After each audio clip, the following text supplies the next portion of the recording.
আমি কোথায় বলেছিলাম যে আমি দলে প্রার্থী হতে চাই?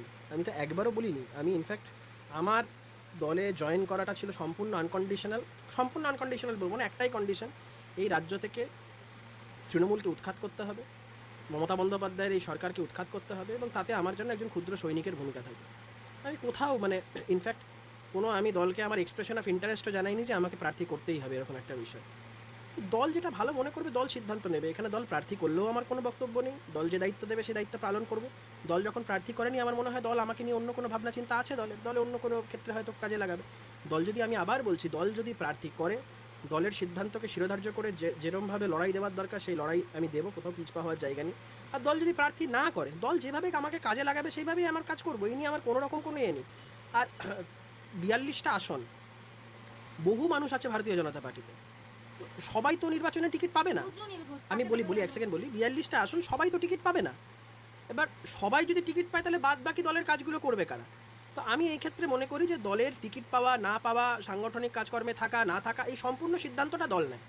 তো দল যেটা ভালো মনে করবে সেটা করবে, সেখানে আমার কোনো রকম কোনো বক্তব্য নেই। আমি যে টিকিট না পেলে মূর্ছে পড়বো বা ভেঙে পড়বো এমনও ব্যাপার নয়। আমি যেরকমভাবে ছিলাম সেই একইভাবে তরতাজাভাবে যেইভাবে রাজনীতি করে গেছি সেইভাবেই করব।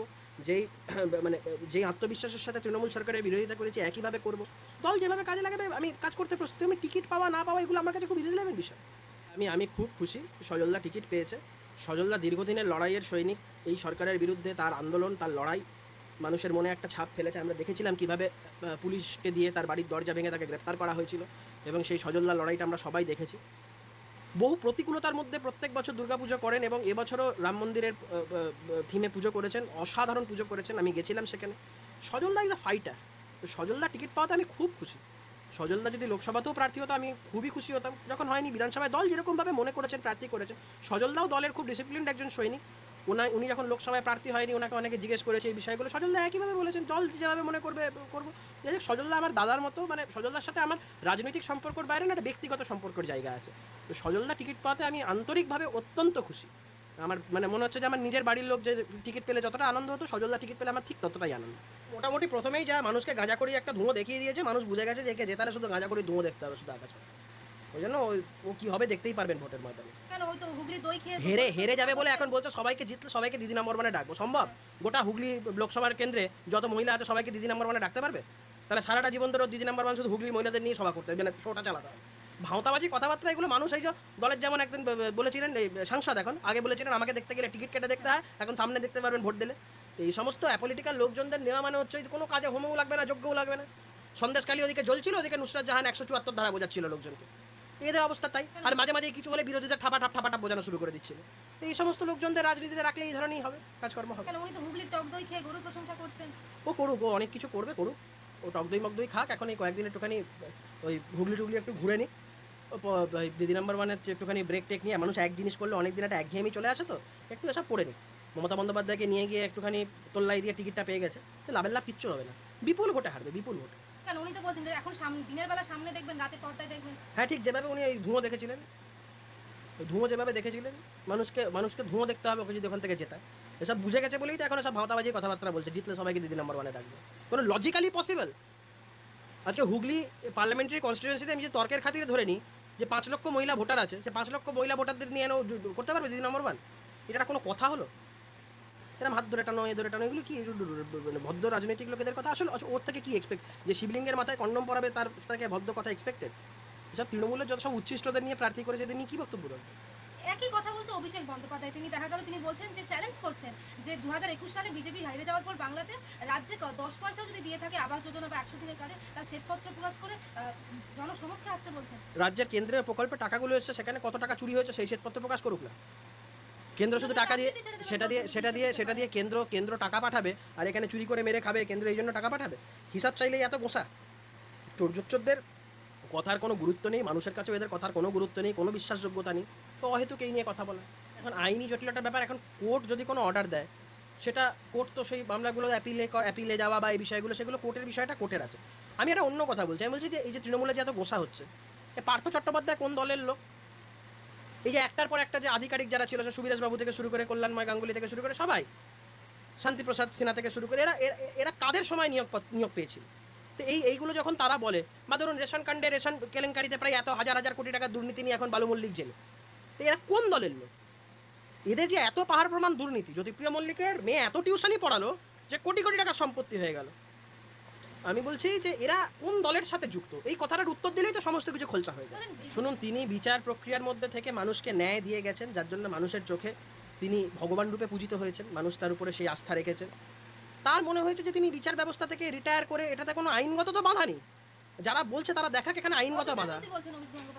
ফালতু কথা যত বলবে মানুষের প্রতি, মানুষের তাদের প্রতি তত মানে মানুষ তাদের প্রতি আস্থা তত হারাবে, আর ততই ভারতীয় জনতা পার্টির প্রতি, অজিত গঙ্গোপাধ্যায়ের প্রতি বা দলের সামগ্রিক নেতৃত্বের প্রতি মানুষের আস্থা তত বাড়বে। এরা কি বললো না বললো কিছু এসে যায় না তাদের। সন্দেশখালী নিয়ে তিনি বলছেন, সন্দেশখালী নিয়ে রাজনীতি হয়েছে, তৃণমূলকে দুর্বল করার পলিটিক্স হয়েছে, মানুষকে ভুল বোঝাবার পলিটিক্স হয়েছে। তাহলে শাহজাহান শেখকে গ্রেপ্তার করা হলো কেন? তাহলে এত যখন অভিযোগ যখন উঠছিল, এতটা শিবু হাজরা থেকে শুরু করে দেখে গ্রেপ্তার করা হলো কেন? আজকে ওখানকার মানুষজনকে তারা রাস্তায় নামতে হচ্ছে কেন, ঝেঁটা জুতো হাতে নিয়ে নামতে হলো কেন? আজকে তৃণমূল কংগ্রেসের তরফ থেকে বা সরকারের তরফ থেকে কোন ব্যবস্থাটা নেওয়া হয়েছিল এই মহিলাদের মান-ইজ্জত যখন লুণ্ঠিত হচ্ছিল, যখন দিনের পর দিন মানুষের জমি জমা দখল হয়ে যাচ্ছিল এই শাহজাহান শেখ বাহিনীদের হাতে, কোন ব্যবস্থাটা নেওয়া হয়েছিল? আজকে যখন মানুষ প্রতিবাদ করছে তখনই বিরোধীদের চক্রান্ত। তিনি বলছেন যে কথা দিয়ে কথা রাখার নাম তৃণমূল কংগ্রেস, ইউএসপি তৃণমূল কংগ্রেস। দেখা যাচ্ছে তো, মমতা বন্দ্যোপাধ্যায় বলেছিলেন যে প্রচুর চাকরি হবে, লক্ষ লক্ষ কোটি কোটি চাকরি হবে। লক্ষ্মীর ভান্ডার তো কথা দিয়ে কথা রেখেছে, 1,000 টাকা করে দেবে এবার থেকে। ভারতীয় জনতা পার্টি বলেছে 3,000 টাকা করে দেবে। লাডলি বেহেনা যোজনাতে মধ্যপ্রদেশের মতন রাজ্যে আপনি দেখে আসুন যে সেই রাজ্যে কত টাকা করে দেওয়া হয়। মমতা বন্দ্যোপাধ্যায় যে চাকরির কথা বলেছিলেন, চাকরি কোথায়? কটা শিল্প এসছে একটার পর একটা? আমি ব্যারাকপুরে বসে আপনার সাথে ইন্টারভিউ করছি, এই ব্যারাকপুরে টোটাল শিল্পাঞ্চলটাকে একদম পুরো পঙ্গু করে রেখে দিয়েছে। একটার পর একটা মিল কারখানা বন্ধ হয়েছে, সমস্ত শ্রমিকরা সব না খেতে পাওয়ার মতন অবস্থায় চলছে। এখানে তৃণমূলের যারা লুটেরা বাহিনী তারা সব এক একটা মিলগুলোকে এ করে সব রিয়েল এস্টেটের প্রজেক্ট করা ধান্দা করছে। এই করে মানুষের চাকরি হবে? এই যে কথাগুলো তারা বলছে, যে এতগুলো দুর্নীতির সাথে কাদের নাম জড়িয়েছে, গ্রামেগঞ্জে যান, কান পাতলে দেখুন প্রধানদের, গ্রাম পঞ্চায়েতের মেম্বারদের কি বৈভব, কি আড়ম্বর, কি জীবনযাপন, তাদের কোথায় ছিল আর কোথায় গেছে, এগুলো কোথা থেকে এসছে টাকাগুলো? এত বড় বড় হাওয়ায় কথা বললে হবে না। তার দলের লোকেদেরকে প্রশ্ন করেছেন যে তাদের দলের পঞ্চায়েতের একটা প্রধান কি করে স্করপিও গাড়ি নিয়ে ঘুরে বেড়ায়, ফরচুনার গাড়ি নিয়ে ঘুরে বেড়ায়, তাদের সোর্স অফ ইনকামটা কি কোনোদিন প্রশ্ন করেছেন? আসলে ভাগের টাকাটা তো মাথার অব্দি পৌঁছায়, এই জন্য প্রশ্ন করার প্রয়োজনীয়তা হয় না।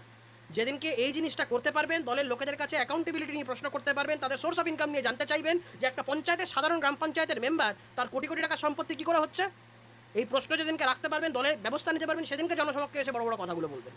কুণাল ঘোষ, তাকে দেখা গেল সোশ্যাল মিডিয়ায় পোস্ট করে ভবিষ্যৎবাণী করছেন, উনি লোকসভা ভোটে বলছেন 30 থেকে 35টা আসন পাবে তৃণমূল কংগ্রেস, 60 থেকে 65% ভোট পাবে। সরকার চলে গেলে তো ওকে কিছু একটা করতে হবে। টিয়া পাখি নিয়ে বসার এখন অভ্যাসটা এখন থেকেই শুরু করে দিই। একটা টিয়া পাখি কিনুক, ট্রেনিং দিক, পরে ওইসব করতে হবে। জেলে থাকবে নয়, টিয়া পাখি নিয়ে রাস্তার ধারে বসতে হবে, করবে ভালো লাগবে। কুণালদার মোটামুটি এমনি গায়ে একটা কৃষ্ণের নামাবলী একটা গায়ে একটা পরিয়ে দিয়ে মোটামুটি তিলক কেটে দিলে কুণালদাকে দেখতে ভালোই লাগবে। একটা টিয়া পাখি এনে ভালো করে ট্রেনিং করেন না, ভালো লাগবে দেখতে। অন্তত যেমন দেখুন এই পার্থ ভৌমিক এখন থেকে মোটামুটি ওই ওয়েব সিরিজ করে টোরে মোটামুটি একটা নিজের লাইন ধরে নিয়েছে। হেঁটে যাবে, তারপরে কদিন পরে সরকারও থাকবে না, কিছু করতে হবে না, কী করবে, সিনেমা জগতের লাইন ধরে নিয়েছে, মোটামুটি অভিনয়টা ভালো করে পারতো ভূমি। তেমন কুণাল ঘোষ ভবিষ্যৎবাণীটা নিয়ে করে আলটিমেটলি যদি মোটামুটি এইসব টুপিটাপা দিয়ে চলতে পারে ভালো। এমনি টুপিটাপা তো ভালোই দেয়, আর এসব করে মানুষকে টুপিটাপা দেবে ভালো করে, মন খুলে টুপিটাপা দেবে। গতকাল দোলের দিনে উনি বলছেন যে তৃণমূলের রংবাজি দরকার হয় না, তৃণমূলের রংবাজি দরকার হয় না, কুণাল ঘোষ বলছেন। পঞ্চায়েত নির্বাচনটা মানুষের সদ্য, আমি আগের সমস্ত কিছু ছেড়ে দিচ্ছি, সদ্য সমাপ্ত পঞ্চায়েত নির্বাচনের ইতিহাসটা মানুষের কাছে এখনো তরতাজা, মানুষের মাথায় রয়েছে। তো কে কুণাল ঘোষ কি বললো না বললো কিছু এসে যায় না তাতে। দেখা গেল দিল্লির মুখ্যমন্ত্রী তিনি আবগারি দুর্নীতি মামলায় গ্রেপ্তার হয়েছেন, কয়েকশো কোটি টাকার দুর্নীতি। চুরি করবে জেলে যাবে, যে চুরি করবে সে জেলে যাবে। মোদিজি বলেছেন না খাউঙ্গা না খানে দুঙ্গা। কিন্তু মুখ্যমন্ত্রী তো বলছে যে টার্গেট করা হচ্ছে, মমতা বন্দ্যোপাধ্যায় অপেক্ষা করুন। নিশানা করা হচ্ছে বিজেপি। আমি আপনাকে কি বললাম, চোর হেমন্ত গেছে, চোর কেজরি গেছে, অপেক্ষা করুন, চোর মমতাও যাবে। রাজ্যে যেখানে কয়েকশো হাজার কোটি টাকার দুর্নীতি দেখা গেলো, তারপরে বালি থেকে শুরু করে এখন নিয়োগ দুর্নীতি, রাজ্যের মাথার এই দুর্নীতি মামলা মাথারা কবে ধরতে হবে কি? এটা তো আমি এজেন্সি নই, তো ইনভেস্টিগেশনের কিছু প্রক্রিয়া থাকে, কিছু পদ্ধতিগত ব্যাপার থাকে, তো সেইগুলো তারাই বলতে পারবে যে কীভাবে কী হবে। দেখতে পাচ্ছেন তো রোজই কিছু না কিছু হচ্ছে। রাজ্যের বিদ্যুৎ মন্ত্রীর ভাইয়ের বাড়িতে এতদিন ধরে একটা রেট চলছে, তো তাই আলটিমেটলি দেখতেই তো পাচ্ছেন যে দুর্নীতি করেছে বলে সমস্ত জায়গাতে এরা হচ্ছে। ভদ্রলোকেদের বাড়িতে তো ইডি সিবিআই ইনকাম ট্যাক্স যাচ্ছে না, যাদের বাড়িতে যাচ্ছে তারা, যেমন বীরভূমের তৃণমূলের এক নেতা চন্দ্রনাথ সিং মন্ত্রী, এ সব যাবে, সব তলব পাবে, সব জেলে যাবে। ওদের তৃণমূল কংগ্রেসের একটা উইং তৈরি করতে হবে, তৃণমূল কংগ্রেস ইন প্রিজন, জেলের মধ্যে ওদের একটা শাখা সংগঠন করতে হবে, জেলের মধ্যে তৃণমূল কংগ্রেস। যেমন তৃণমূল কংগ্রেস যুব তৃণমূল আছে, মহিলা তৃণমূল আছে, জেল তৃণমূল করতে হবে। সেই তৃণমূল কংগ্রেসের এখন কে প্রেসিডেন্ট হবে কে হবে ওগুলো বানিয়ে রেখে দিক, কাজে আসবে পরে।